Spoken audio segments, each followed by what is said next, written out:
नूरी academy YouTube channel के audio article 11 में आपका इस्तकबाल किया जाता है।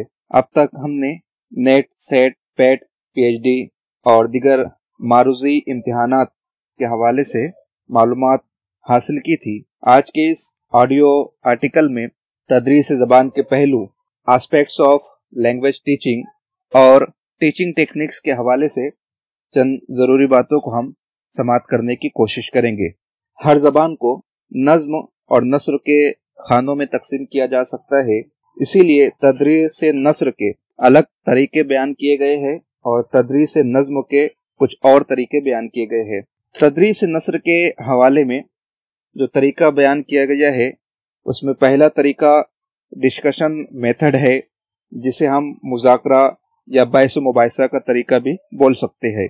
चूँकि अनकरीब तमाम क्लासेस का निसाब तब्दील किया गया है और अब ज़्यादातर सिलेबस को एक्टिविटी बेस्ड बनाने की कोशिश की गई है, जिसमें टीचर्स के साथ साथ स्टूडेंट्स का भी इन्वॉल्वमेंट शामिल रहे।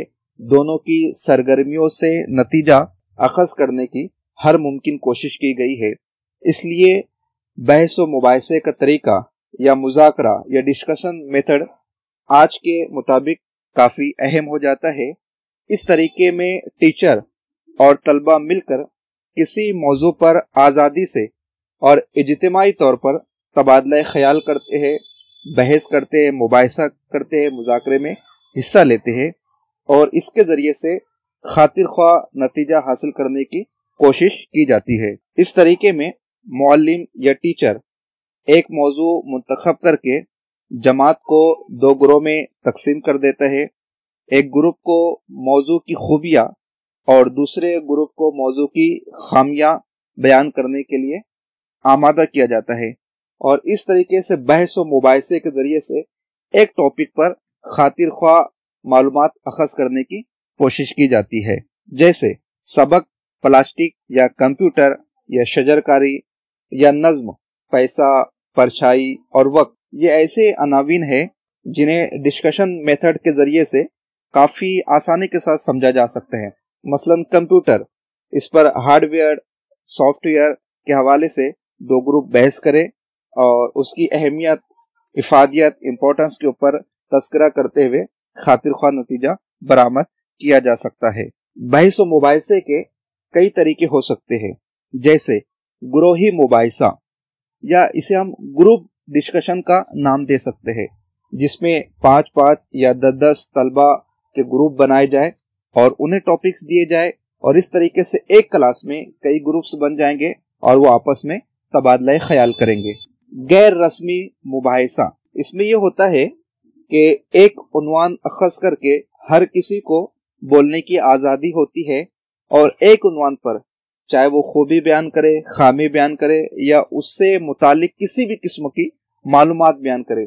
इस तरीके से बेज़ाब्ता तौर पर हासिल होने वाली मालूमात को गैर रस्मी मुबाहिसा कहा जाता है। इसी के साथ साथ इसकी एक किस्म है रस्मी बहस। इसमें यह होता है कि दो अफराद को ले लिया जाए या दो स्टूडेंट्स को ले लिया जाए, एक उसके पक्ष में बयान करेगा, दूसरे उसके विपक्ष में बयान करेगा, एक उसके हक में बोलेगा, दूसरे उसके मुकाबिल में बयान करेगा, एक उसके पॉजिटिव पहलुओं को जाकर करेगा तो दूसरे नेगेटिव पहलुओं को बयान करेगा।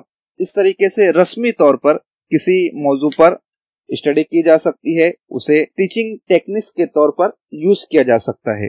इसकी एक किस्म है मुज़ाकरा।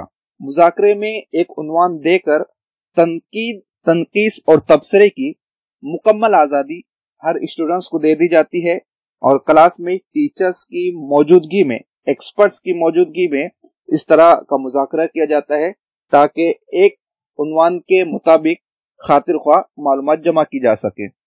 या फिर सेमिनार का इनेकाद किया जाए, यानी कि एक मौजू पर 3-4 तलबा इजहार ख्याल करेंगे, फिर उसका एनालिसिस किया जाएगा, उसको एनालाइज किया जाएगा और इस तरीके से एक उन्वान के मुतालिक बच्चों को पढ़ाने की कोशिश की जाएगी। उसके बाद जो बहुत ही आम तरीका राइज है, जिसे अक्सर असातिज़ा यूज करते हैं, वो बयानिया तरीका।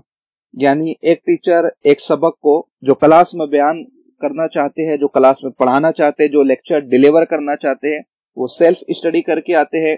तमाम स्टूडेंट्स की मौजूदगी में वो उस टॉपिक को बयान कर देते हैं, डिलीवर कर देते हैं। ये बहुत आम बात है, लेकिन अब चूंकि निसाब चेंज हो रहा है, हालात चेंज हो रहे हैं, जमाना चेंज हो रहा है, बच्चे नई मालूमात हासिल करना चाहते हैं, किताब से हटकर मालूमात वो टीचर से अखज़ करना चाहते हैं, इसलिए इस तरीके को अब ज्यादा इस्तेमाल ना करने की बजाय दूसरे तरीकों को इस्तेमाल किया जाए तो हम अपनी टीचिंग को ज्यादा से ज्यादा इफेक्टिव बना सकते हैं, मौसर बना सकते हैं, असरअंदाज बना सकते हैं।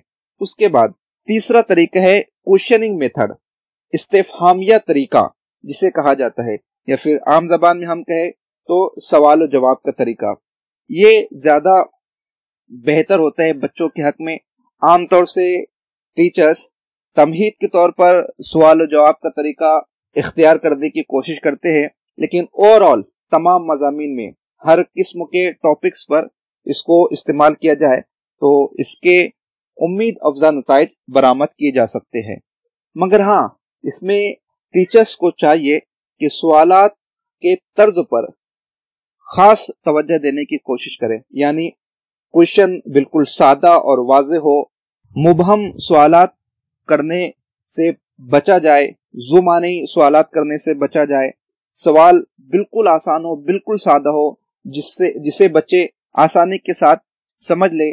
सवाल ऐसा हो जो बच्चे को सोचने पर मजबूर करने वाला हो, तहरीक दिलाने वाला हो, मुतहर्रिक करने वाला हो, सवालात के जुमले मुकम्मल हो, इस तरीके के सवालात पूछने की कोशिश करनी चाहिए।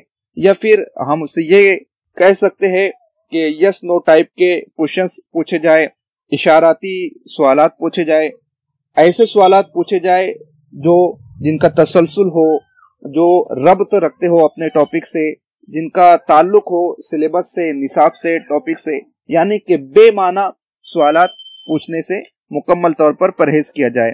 या फिर मुअय्यना सवालात की एक फहरिस्त बना ली जाए और उसी के मुताबिक स्टडी करते हुए बच्चों से सवालात पूछने की कोशिश की जाए। उसके बाद मेथड्स ऑफ टीचिंग में एक और तरीका बयान किया जाता है, स्टोरी टेलिंग मेथड, कहानी बयान करने का तरीका। यानी एक टॉपिक पर बच्चों को लाने के लिए, उस टॉपिक की तरफ बच्चों के माइंड को डाइवर्ट करने के लिए, एक टॉपिक पर, एक उन्वान पर बच्चों के जहन को रागिब करने के लिए कहानी बयान करने का तरीका इस्तेमाल किया जाता है। पहले कहानी बयान की जाती है, इस तरीके से बच्चों के जहन को एक प्लेटफॉर्म देने की कोशिश की जाती है और उसके बाद अपने टॉपिक से रिलेटेड लेक्चर को डिलीवर किया जाता है। ये तरीका इसलिए भी ज्यादा कारआमद होता है कि बच्चों को कहानी में ज्यादा दिलचस्पी होती है और वो ज्यादा दिलचस्पी के साथ लेक्चर को, पीरियड को समाप्त करने की कोशिश करते हैं। उसके बाद एक और तरीका है ड्रामाटाइजेशन मेथड, या जिसे हम ड्रामाई तरीका बोलते हैं। ड्रामे के जरिए से बच्चों को पढ़ाने का तरीका, और ड्रामा एक बहुत ही कारआमद सिन्फ है जिसके जरिए से बच्चों को बेहतर अंदाज में बच्चों से टीचिंग की जा सकती है, बच्चों को पढ़ाया जा सकता है। इसके बहुत सारे फवायद होते हैं। एक तो ये कि तलबा की जबान की इस्लाह होती है, दूसरे ये कि तलबा को आपस में मिलजुल कर काम करने की तरबियत दी जाती है, तलबा के जज्बात और बातनी कैफियत का टीचर बखूबी अंदाजा लगा सकता है, इजहार ख्याल, बोलने का ढंग, बोलने का करीना, आपस में तालमेल, मेल जोल, आपसी ताल्लुकात, ये तमाम तर बातें इसके जरिए से इस्तवार हो सकती है। एहसासात पर किस तरीके से काबू पाया जाए, हिस्सी कुव्वतों को किस तरीके से तेज किया जाए, यानी कि एक टीचर को तलबा को जानने का मौका मिलता है, उनकी जिस्मानी जबान, उनकी जहनी कैफियत, उनके दिलो दिमाग पर मुरतब होने वाले असरात, इन तमाम बातों से टीचर वाकिफ हो सकता है। हाँ, ऐसा नहीं है कि हर सबक को, हर टॉपिक को हम ड्रामाई तरीके से, अदाकारी के तरीके से पढ़ा सकते, मगर ऐसे असबाक सिलेबस में मौजूद है जिन्हें हम इस तरीके से पढ़ा सकते हैं। जैसे एक सबक है छठी जमात का मजेदार कहानी, इसको हम ड्रामे की शक्ल में पढ़ा सकते हैं। या 7वीं जमात का एक सबक है 2 गज जमीन, उसको हम ड्रामे की शक्ल में पेश कर सकते हैं। मुख्तलिफ असबाक को किरदारों और मुकालमों के जरिए से हम आसानी के साथ अदाकारी के तरीके से, ड्रामाई के तरीके से बच्चों को टीच कर सकते हैं। टीचिंग टेक्निक्स में एक और मेथड है सिमुलेशन मेथड, यानी नक्काली का तरीका, नकल करके बताने का तरीका। आमतौर से इंसान सुनी सुनाई बातों को भूल जाता है, मगर जो बातें इंसान देखता है, जिन चीजों का इंसान मुशाहिदा करता है, जो सबक हमने अपने बचपन में पढ़ा होता है, देखा होता है, उसे हम जिंदगी भर याद रखते हैं। तो नक्काली का तरीका ये टीचिंग को बहुत ज्यादा इफेक्टिव बनाता है। मसलन हम एक सबक पढ़ाना है रेलवे स्टेशन का मंजर, तो हम अपनी क्लास में प्रोजेक्टर के जरिए से, कंप्यूटर के जरिए से रेलवे स्टेशन का मंजर बच्चों को बताए, एक ड्रामेटिकली एक एनवायरनमेंट क्रिएट करने की कोशिश करें, या फिर संडे को या किसी दिन एक पीरियड में हम तमाम क्लास के बच्चों को रेलवे स्टेशन पर लेकर चले जाए, वहां पर उन्हें रेलवे ट्रैक बताए, टिकट काउंटर बताए, टीसी बताए, चढ़ने उतरने की सीढ़ियां बताए, और इस तरीके से नक्काली के तरीके के जरिए से हम बच्चों में आसानी के साथ अपनी बात को डिलीवर कर सकते हैं। इस तरीके से हम नस्र को मुख्तलिफ तरीकों के जरिए से बच्चों को आसानी के साथ नसरी सबक पढ़ा सकते हैं। इसी तरह तदरीसे नज्म के हवाले से बहुत सारे मेथड्स बयान किए गए, बहुत सारे तरीके बयान किए गए, जैसे सॉन्ग एंड एक्शन मेथड, यानी गुन्नाई वो अदाकारी का तरीका। हमें आज भी याद है कि हमारे टीचर जिस तरीके से क्लासरूम में गुनगुना कर तरन्नुम के साथ, लहजे के साथ नज्म पढ़ा करते थे, वो नज्में हमें आज भी याद है, इसलिए कि हमारे टीचर ने इस तरीके को इस्तेमाल करके वो नज्म हमारे जहनों कल्ब में याद करवा दी थी, आज भी हमारे जहनों में महफूज है। तो नज्म पढ़ाने का ये सबसे कारआमद तरीका है, गुन्नाई वो अदाकारी का तरीका, जिसे सॉन्ग एंड एक्शन मेथड कहा जाता है। या फिर सेकंड तरीका है इपोजिशन मेथड, यानी तरीक़े तशरी, अशार पढ़े जाए और उसकी मुकम्मल तशरी की जाए। इस तरीके से बच्चे बेहतर अंदाज में शायर के जज्बात को, शायर के एहसासात को, वो क्या बात कहना चाहता है, किस चीज की नुमाइंदगी करना चाहते हैं, आसानी के साथ समझ सकते हैं। नज्म पढ़ाने का तीसरा तरीका है डिस्कोर्स मेथड, यानी कि तरीके मुकालमा, मुकालमों के जरिए से, जुमलों के जरिए से शायर क्या कहना चाहता है उसे बयान किया जाता है। चौथा तरीका है मीनिंग मेथड, यानी तरीका इफाम व तफहीम, हम माना के जरिए से नज्म को आसान से आसान करते जाएं और बच्चे खुद ब खुद उसे समझ लेते हैं। पांचवा तरीका बयान किया गया है कंपैरिजन मेथड, यानी तरीका मुआजना, मुआजने के जरिए से हम आसानी के साथ नज्म बच्चों को समझा सकते हैं। उसके बाद छठा तरीका बयान किया गया है एप्रिसिएशन मेथड, यानी तरीका तनकीद और लुत्फ अंदोजी, या जिसे तरीका इस्तेहसान भी किया जाता है।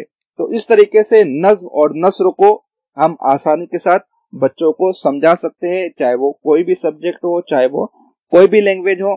हम इन टीचिंग टेक्निक्स का इस्तेमाल करते हुए आसानी के साथ बच्चों को पढ़ा सकते हैं, समझा सकते हैं, अपनी बात को डिलीवर कर सकते हैं। आगे के लेक्चर्स में हम सब्जेक्ट वाइज लेसन प्लान आपको बताने की कोशिश करेंगे। अगर आपको लेक्चर पसंद आ रहा हो तो प्लीज इसे लाइक कीजिए, कमेंट कीजिए, हमारे चैनल को सब्सक्राइब कीजिए, और अगर कोई गलती नजर आती हो, कोई खामी नजर आती हो, तो प्लीज कमेंट्स के जरिए से हमें बताएं, ताकि हम अगले लेक्चर में उसकी इस्लाह कर सके।